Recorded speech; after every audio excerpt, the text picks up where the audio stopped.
আল্লাহ বলে, বান্দা বলো তো আজকের এই রাতটাকে টেনে লম্বা করে আমি যদি কিয়ামত পর্যন্ত রাত বানিয়ে রাখি, বলো তো বান্দা আমি আল্লাহ ছাড়া তোমার আর কে আছে যে আগামীকালকে সকাল আনবে? বলেন ভাই, বাবা বলেন, চাচা বলেন। কুল আরাআইতুম ইন জাআলাল্লাহু আলাইকুমুল লাইলা সারমাদান ইলা ইয়াউমিল কিয়ামাহ মান ইলাহুন গায়রুল্লাহ ইয়াতিকুম বিদিয়াইন। এরপরে আফালা, হ্যাঁ না, ইয়াতিকুম বিদিয়াইন, এরপরে আফালা তাসমাউন। খুব সুন্দর, এরকম সূরা কাসাস এর আয়াত। তবুও কি আমার কথা শুনবা না? আল্লাহ বলছে আমার কথা শুনবা না। মানে এরপরের আয়াত এটা, কুল আরাআইতুম ইন জাআলাল্লাহু আলাইকুমুন নাহারা সারমাদান ইলা ইয়াউমিল কিয়ামাহ মান ইলাহুন গায়রুল্লাহ ইয়াতিকুম বিলাইলিন তাসকুনুনা ফীহি। যদি দিনকে লম্বা করে আমি কিয়ামত পর্যন্ত দিন বানিয়ে রাখি, কে আছে তোমাদের আমি আল্লাহকে বাদ দিয়ে যে তোমাদের জন্য রাত এনে দিবে? আছেনি বাবা কেউ? দয়া করে আমি ওই বাচ্চার কথার থেকে এই কথাগুলো বললাম, এই জন্য বললাম মুরব্বীরা, চাচারা, দুনিয়া পণ্ডিতি করেন না, চালাকি করেন, চালাকি করেন। এখানের চালাকি কোনো অর্থ নাই। এখানে এমনি এমনি এমনি 900 করে পাশ কাটটা গেলে কেমন বুদ্ধিমানের কিচ্ছু নেই। দুনিয়া সাপেও এমনি পাশ কাটতে যায়, সাপেও এমনি বেকা চেকা হয়েই চলে। এটা কোনো বুদ্ধি, খুব আহামরি সফলতা কিচ্ছু। দুনিয়া কেউ টের পাইল না, কেউ বুঝলো না, কারো কাছে আপনি ধরা খাইলেন না। আপনি যে সুদখোর কেউ চিনছে না, আপনি যে ঘুষখোর কেউ বুঝছে না, মনে করেন আপনি যে বাটপার আপনার এটা কেউ টের পাইছে না। ঠিক আছে, সবই ঠিক আছে। এরপরে এরপরে আখেরাত বলেন না, এরপরে কবর, সেখানে কি করবেন? হিসাব তো ওইখানে বাপ, মূল বিষয়টা তো ওইখানে। এখানে তো কেউ কারো জন্য আটকাবে না, দুনিয়া কারো জন্য আটকায় না। আপনি মরলেও দুনিয়া থামবে না, আমি মরলেও দুনিয়া থামবে না। থামবে কি বলেন? আমার চোখে আমি জীবনভর কত দেখছি। আমার জিন্দিগির আজকে 20 বছর এই ওয়াজের জীবন, জীবনটাই রাত্রিবেলা, রাতকে রাত, সারা জিন্দিগি এটা এমন যে আমি রোডে গাড়েই থাকি বেশি। কত অ্যাক্সিডেন্ট জীবনে আমি দেখলাম। সামনের সিএনজি মানুষ মারা গেছে 2 জন 3 জন, কই পিছনের একটা সিএনজি থামে না, তারা পাশ কাইটা কাইটা চলে যায়, কারো হাতে সময়। দুনিয়া স্বার্থপর, দুনিয়া স্বার্থপর দুনিয়া। সামনে গাড়ি অ্যাক্সিডেন্ট করছে, শুনতেছে লোক মারা গেছে, পারে রাখ এটা লোক মারা গেছে, কি মারা গেছে, রাস্তা ক্লিয়ার করতে কো, পুলিশ কই, লোক কই।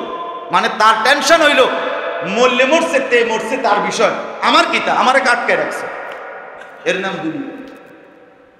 যে মানুষগুলো দাফন কাফন করে, এই ফুত এই জি ফুত, সেরা সকাল থেকে যারা কানছে, দুপুরে জানাজা পড়াইয়া দাফন কাফন করছে বাপের, এরাও রাত্রে 9টা-10টার দিকে বইয়া ফার্মের মুরগা আর ফাঙ্গাস মাছ, তেলাপিয়া মাছ দিয়া পেট ভরা ভাত খায়।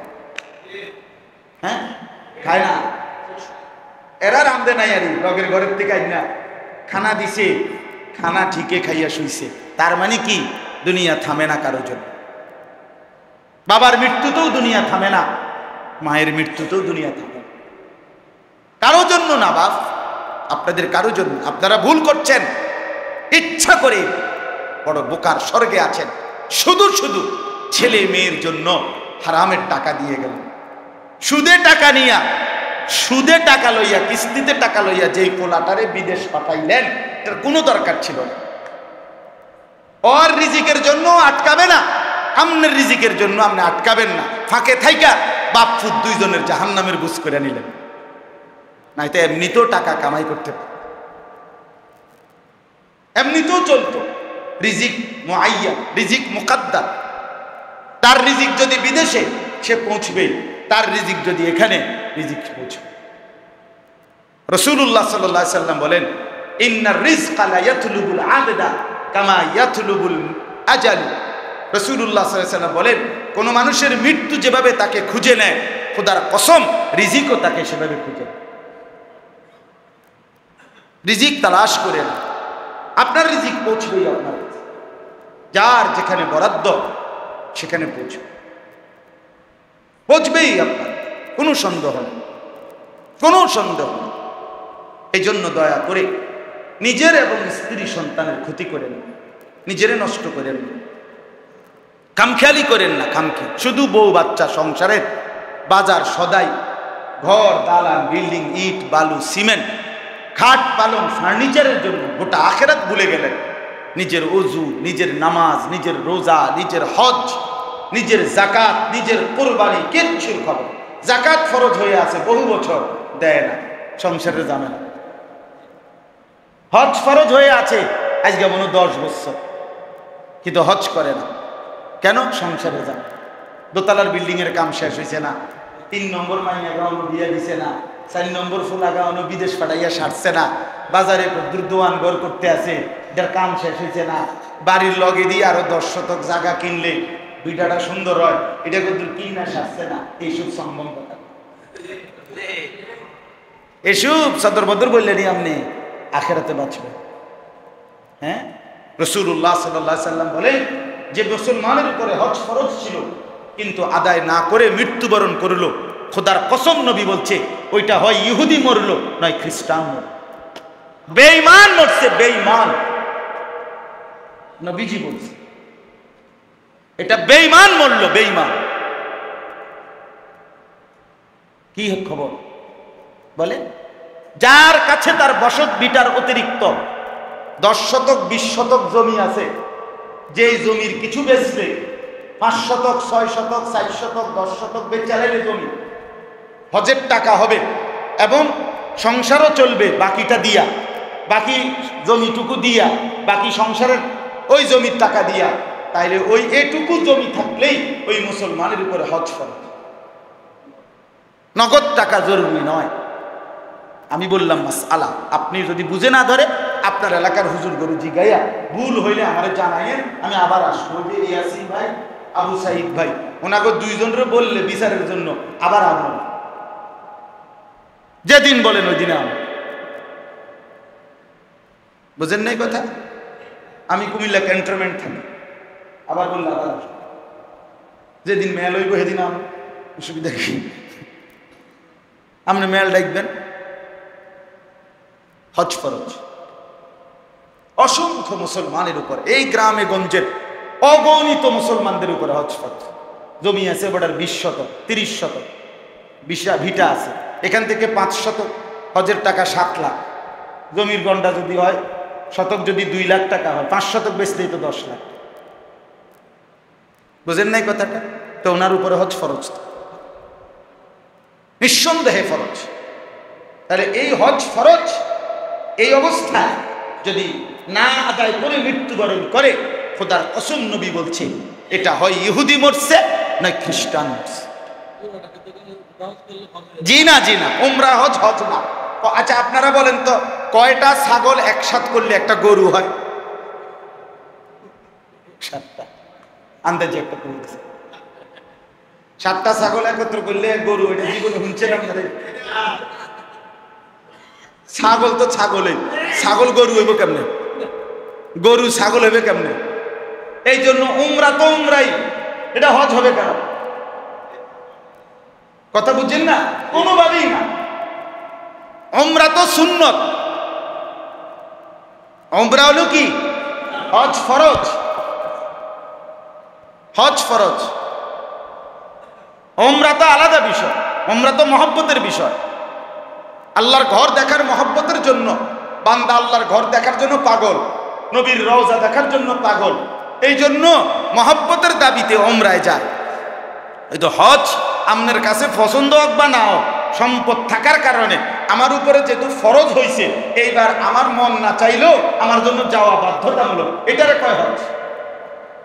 কথা বুঝছেন না আমার কথা? আপনার তো ভাল লাগতেছে না, তবু যাইতে হবে, কারণ এটা তো আপনার উপরে কি ফরজ। আপনার জোহরের নামাজের ওয়াক্ত এখন আপনার যত ব্যস্ততাই থাকুক, আপনাকে কি জোহরের নামাজ পড়তে হবে না? কারণ এটা তো বাধ্যতামূলক, ফরজ তো বাধ্যতামূলক। জাকাত ফরজ অগণিত মুসলমানের উপরে, আদায় করি না। কোরবানি ওয়াজিব অসংখ্য মুসলমানের উপরে, আমরা আদায় করি না।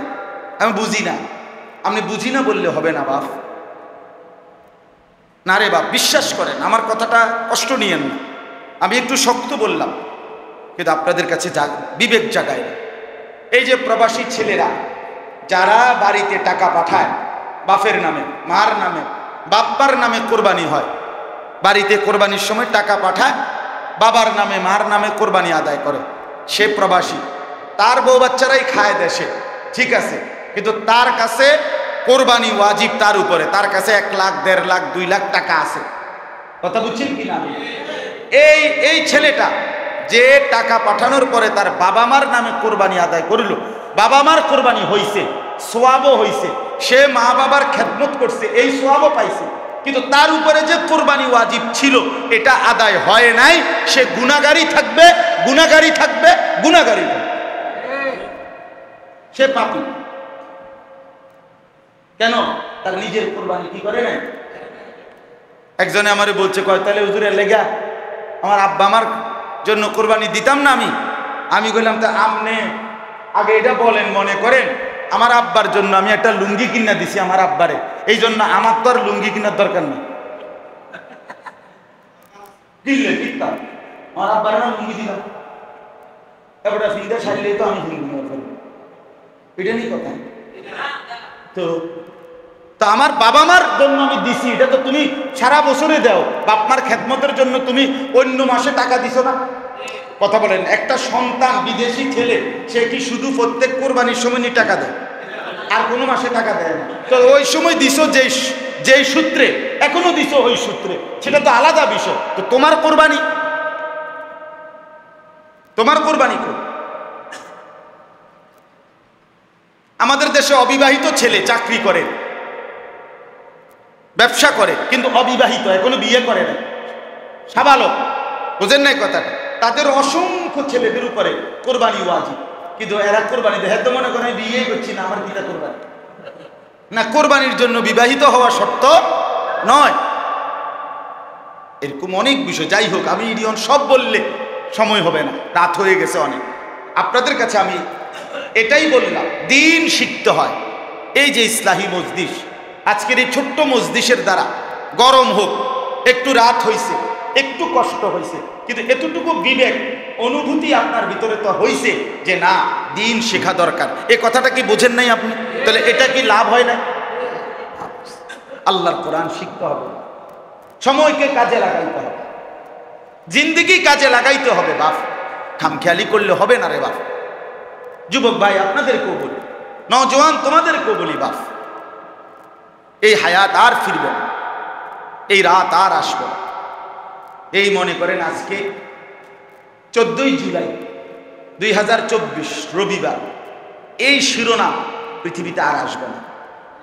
আসবে কি? আগামী বছর 14ই জুলাই হবে, কিন্তু সেটা তো 2025 সাল। আগামী সপ্তাহে রবিবার হবে, কিন্তু সেটা তো 14 তারিখ।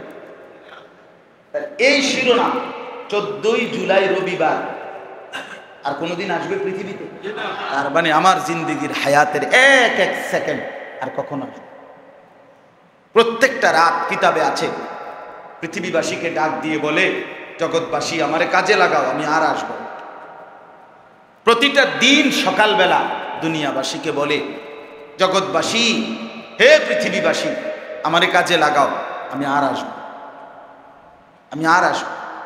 নওজোয়ান ছেলেরা, আপনাদেরই সন্তান, দিনের পর দিন, রাতের পর রাত মোবাইলে নাচ গান, অশ্লীল ছবি, জেনা বেবিচারের দৃশ্য, উলঙ্গ দৃশ্য দেখে হায়াত শেষ করে, সারা রাত সারা দিন সমবয়সী বন্ধুদের আড্ডায় শেষ।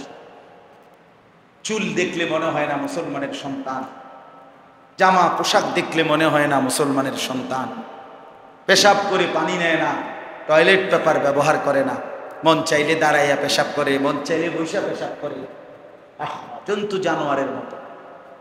খবর না আসছে কোত্থেকে, কে পাঠাইছে, কেন আসছে পৃথিবীতে, কোত্থেকে আসলো, কি করছে। হায় আল্লাহ, এ কেমন জীবন বাপ! এ কেমন সন্তান, এটা কেমন পরিবার, এটা কেমন সংসার।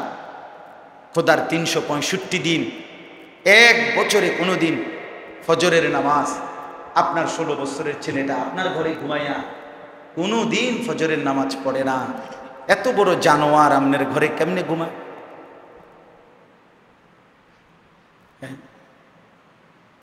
আপনার জীবনের অর্থটা কি বলে? 14 বছরের মেয়েটা, 15 বছরের মেয়েটা কোনোদিন ফজরের নামাজ পড়ে না। আপনার জীবনের অর্থটা কি বাপ বলো? আপনার স্ত্রী নামাজ পড়ে না, ঘরের সদস্য 6 জন কেউ ফজরের নামাজ পড়েন না। হয়তো একজন মুরব্বী আছে, বুড়া মানুষ, ওই দাদায় কষ্ট করে হয়তো নামাজটা পড়লো, তো বাকি মানুষগুলো? রাসূলুল্লাহ সাল্লাল্লাহু আলাইহি ওয়াসাল্লাম বলছেন ফজরের নামাজ পড়া কঠিন যে মুনাফিক তার জন্য। খোদার কসম, রাসূলুল্লাহ বলছেন, আল্লাহর কসম করে, ফজরের নামাজ যে পড়ে না সে মুনাফিক।